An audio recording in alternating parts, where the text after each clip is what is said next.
Hello and welcome back to everybody on the Wrestling and an edition of AEW Dynamite Out of 10. And big episode of Dynamite today.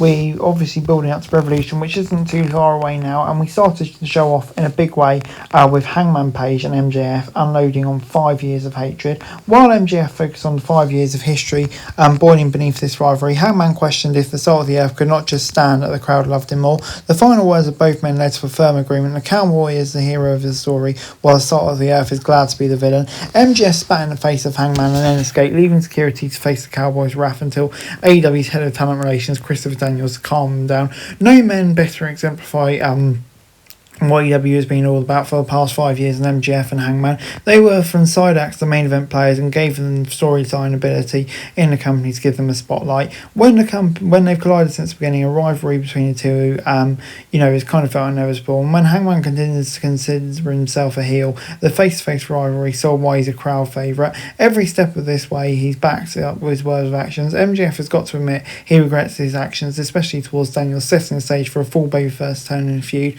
What makes the angle even better is that MJF also sold why he's never an avenue for him to be a babyface in the future. He just needs to drop and embrace what makes him real. It may not come against Hangman soon, but the two certainly position themselves well in a feud that could last very well for a long time. Samoa Joe then led the Ops into battle against the Patriarchy. The Ops started confidently with physicality. Shibata took the heavy offense from the Patriarchy before Hook took over and made Wayne tap out with a red run. The formal debut of Ops as a trio was a success, I'd say. The Samoan submission machine called the shots. The worker held the long stretch, and the Handsome Devil had the most explosive option.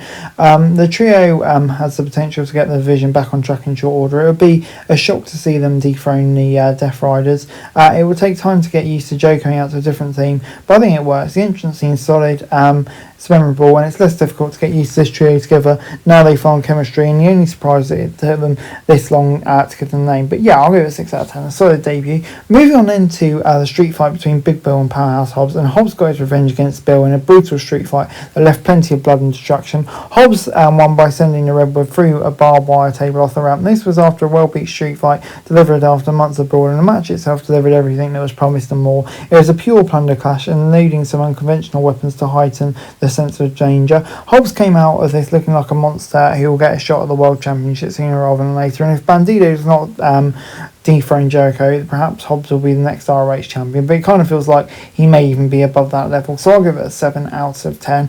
But anyway, moving on, Timeless Toni Storm was in the spotlight as she talked up her win at Grand Slam. After putting over Mariah May, she delivered an open invitation to anyone from Chris Statlander to Wendy Richter to step up. This was short and dirty from the Timeless one, and she shows that she still has plenty of innuendos to deliver as world champ. While Storm versus May needs a definitive third act, AEW's not moving quickly to establish the first challenger for the Timeless one. Hopefully this won't lead to Storm missing Revolution, as she has plenty of exciting challenges coming out. So yeah, an intriguing one. Widow Nightingale then tried to complete her interview from last week, but Marina Shafir attacked her again and stole the cameras, and that led to the Death Riders coming to the ring, and John Moxley declared he had ended Cope, but Jay White arrived, followed by the Racist Superstar. The Switchblade and Cope took them down. The Death Riders sent them running. The A-Star Superstar then promised to get rid of Mox's cohorts before Revolution. A solid segment, but it did show AEW's running out of time to deliver the complete story between these two. It would be more effective for Cope to sit out the night after Grand Slam to settle the damage from the Brisbane Brawl.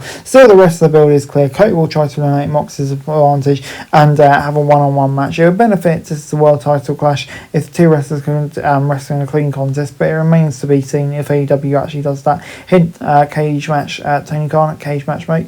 But yeah, whatever, we'll see what we get. Before we got Chris Statlander versus Megan Bain. In an event of heavyweights, it was Penelope Ford who made a difference by tripping Statlander. This allowed Bain to hit a sit-out F5 to get the win.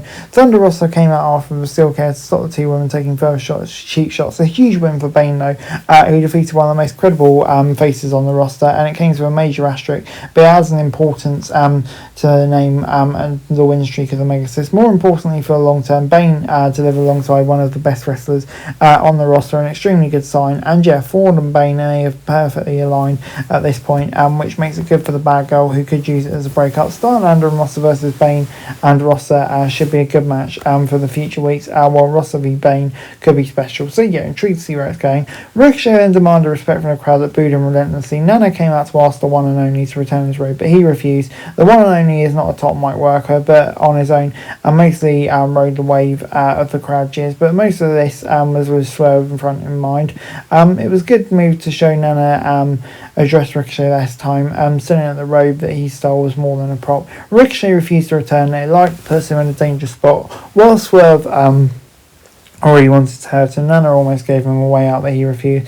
It's a shame AEW slowed the momentum of this feud since their great main event clash, allowing other stories to jump in its importance, but there's still time to heat things up again before Revolution. Before we got the Revolution International Championship Series between Roderick Strong and Orange Cassidy. Strong delivered his best shot against Cassidy, but it was freshly squeezed who came out on top here. Tony Schiavone tried to get some words with Cassidy afterwards, but Don Callis, Mark Davis and Takeshita interrupted. As they began to attack, Omega arrived. The cleaner and freshly squeezed stood tall afterwards, with both men hitting delivering on pure action. This was hard hitting, leaving OC several shades more red. The problem though was lack of storyline consistently. Strong has focused so much on the action with the Undisputed Kingdom with freshly squeezed off TV. Even the reference to conglomeration felt undated in 2025. Neither competitor was clearly established as the next man to challenge Takeshita, with Revolution not far away. It'll be intriguing to see where we go. However, AEW did find a tactical way to end the night with Omega. It's another angle that comes off a bit rushed, but everyone played their role, so we got a pretty solid ending this time. I'll give it a 7 out of 10. Overall, AEW gets a 6 out of 10 from me this week. I thought it was a pretty decent show. Some intriguing matches on there, which I thought were pretty solid. Maybe the only criticism and stuff, it does feel they're rushing storylines, having just come off the back of Grand Slam. And then, yeah, we've got Revolution coming up in a few weeks.